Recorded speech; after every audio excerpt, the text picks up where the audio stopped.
Good afternoon. For 4 News Now, I'm Rob King. We're beginning today's KXLY Plus Daily Rundown, bringing in Good Morning Northwest anchor Derek Deis to discuss his upcoming special report airing tomorrow on Good Morning Northwest. Derek, why don't you go ahead and tell folks what your report is about?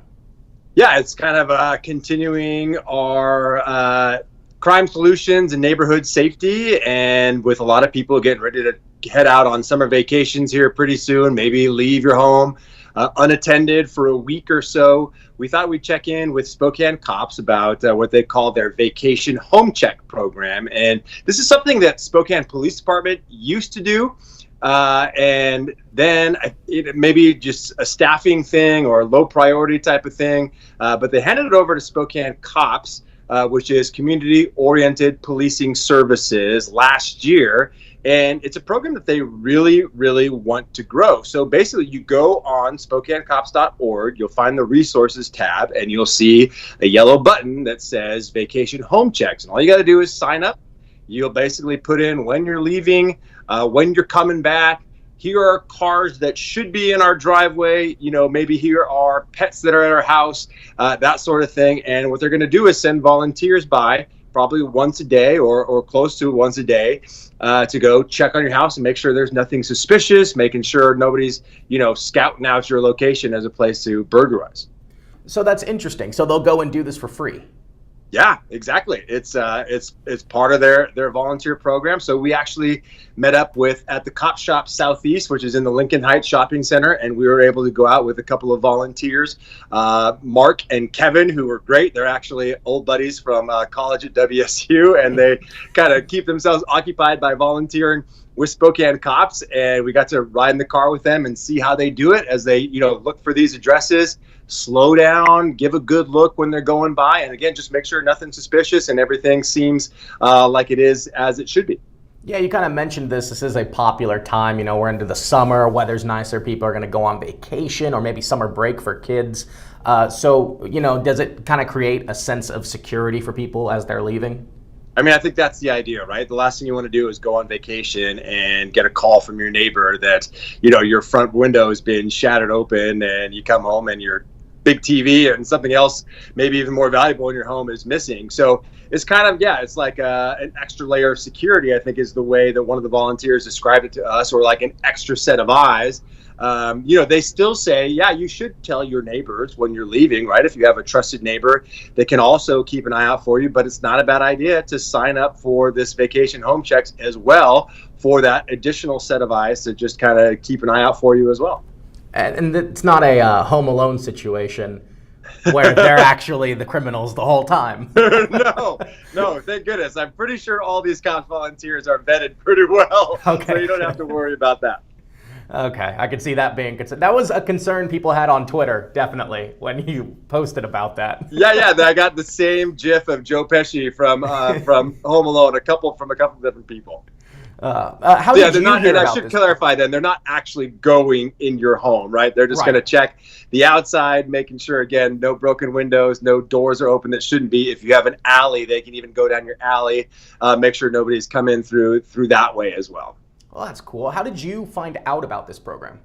Actually, our assistant news director, Misty, said it was like something she had heard about, I think, when she moved to Spokane, and is this worth, looking into with people getting ready for summer vacations and stuff. So, I gave a call to Spokane cops, and the programs manager was like, absolutely, we'd love to have you come out, because, again, they only took it over from SPD a year ago.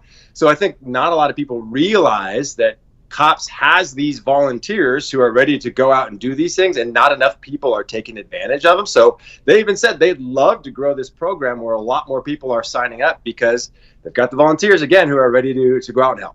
And I had never heard of Spokane Cops before I moved here.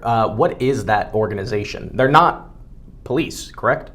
So the programs manager, who is Sandy McIntyre, that I talked to, actually worked for the Spokane Police Department for 25 years. But again, it's community-oriented policing services. So these are largely volunteer organizations. I believe there's 9 7 or 9 different cop shops in different neighborhoods around town, and you can go to your different local cop shop and again check out the services that they offer, or go on their website and sign up for something like vacation home checks. But they do a lot of different things as well. Well, that's cool. And it's really important because, like we've covered before at our station, SPD is having staffing issues. So this is a good way to get the word out about this program that's still ongoing, but just with the new organization. So it's good to hear that Spokane Cops wants people to reach out, and they're not having those same staffing issues. For sure. And the 2 volunteers that went out of the car with, I mentioned that they were old college buddies, so they've known each other for 40 plus years. And one of them has a son who's in law enforcement. They said he's been in law enforcement for over 10 years now. And so, these are people who have a lot of respect for what our law enforcement officers do and care about their neighborhoods and just want to help in any way they can. Yeah, I guess that's also like a nice, bright spot, is that your neighbors, these people are your neighbors, they're volunteers, so your community neighbors are helping you out. Yeah, no doubt. So, Derek, one of the things about television is you can be pressed for time. You have to hit a break. You have to condense your package down to a certain amount of time. So was there anything that didn't make your special report that you learned or thought was surprising or interesting? A couple of things that they said were, there's some obvious things, right? Besides signing up for this, that you might want to do, like stopping your mail, stopping your newspaper delivery if you get a newspaper. But one thing that really struck me, and I'm totally guilty of this, Rob, and maybe you are too, is it's not a good idea to be posting on social media while you're on vacation, because what you're really doing is just advertising to bad guys that you are away from home, right? And probably are going to be for some time. And that's what everybody likes to do, right? You first get to where you're going, to the beach or wherever it is, and you want to get that nice shot and post it on Instagram or what have you. But they say that's a really, really bad idea, because you're, again, just advertising to potential bad guys that you're going to be gone.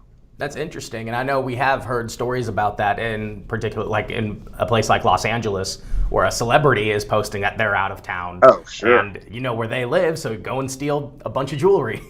Yep, exactly. So try to hold off if you can. I know it's hard for a lot of people. Well, we got to get those likes, Derek. Come on. Yeah, exactly. Awesome. Well, Derek, is there anything else you want to add before I let you go? No, I don't think so. I think just, again, that this is a program they're trying to grow. They really want you to sign up and take advantage of this. So that's why they were so eager, I think, to do this story. So it's almost a no-brainer, right? I mean, why not have an extra set of eyes while you're gone? Absolutely. Well, Derek, what time is your report airing tomorrow? So it'll be on Good Morning Northwest tomorrow morning. So I can't tell you the exact times, but I'm sure it'll most likely air once in each hour. So probably look for it around maybe 5:20, 6:20, something like that. Awesome. And the whole thing will be up on our website after it airs as well, KXLY.com. 4 News Now's Derek Deis. Thank you for joining me. All right, Rob. Thanks so much. Yep. Talk to you later. And don't forget that whole interview, if you missed some of it, that will also be up on our website, KXLY.com and KXLY Plus. Be sure to tune in to Good Morning Northwest tomorrow morning to catch Derek's special report. If you're going out of town, be aware of this program. It could help you. It could help you not be a victim of property crime, which is always a good thing. Let's move on into what the 4 News Now team is working on today. We'll take a look at some of the local headlines on today's KXLY Plus Daily Rundown, starting off with just a real tragic update. We have learned from Washington State Patrol that 2-year-old Jeffrey Thor Hendricks has passed away from his injuries. If you'll recall, Hendricks was the middle child of the family that was hit by a car last week while crossing State Route 27 near East 24th Avenue. So we have learned today that the 2-year-old, who was in critical condition for the since that incident, has passed away. So again, that is a tragic update in that story. And what we know right now is it appears the 16-year-old driver has not been charged with a crime as well. So again, that is the update to that story. Fortunately, the rest of the family does appear that they will recover. The mother, Amanda, and the 2 other sons had much less serious injuries. But again, just a tragic story there. Also breaking this morning, this happened around 2:30 this morning. Police were alerted to shots fired in Spokane Valley, and that was near East 2nd Avenue and Havana Street. Now, what they think happened was it was a drive-by shooting, possible multiple vehicles involved. That's just what preliminary investigations showing them. They found one man who was shot in the torso, but it does seem to not be life-threatening injuries. So they are looking for a possible shooting suspect in that area, again, 2nd Avenue and Havana Street.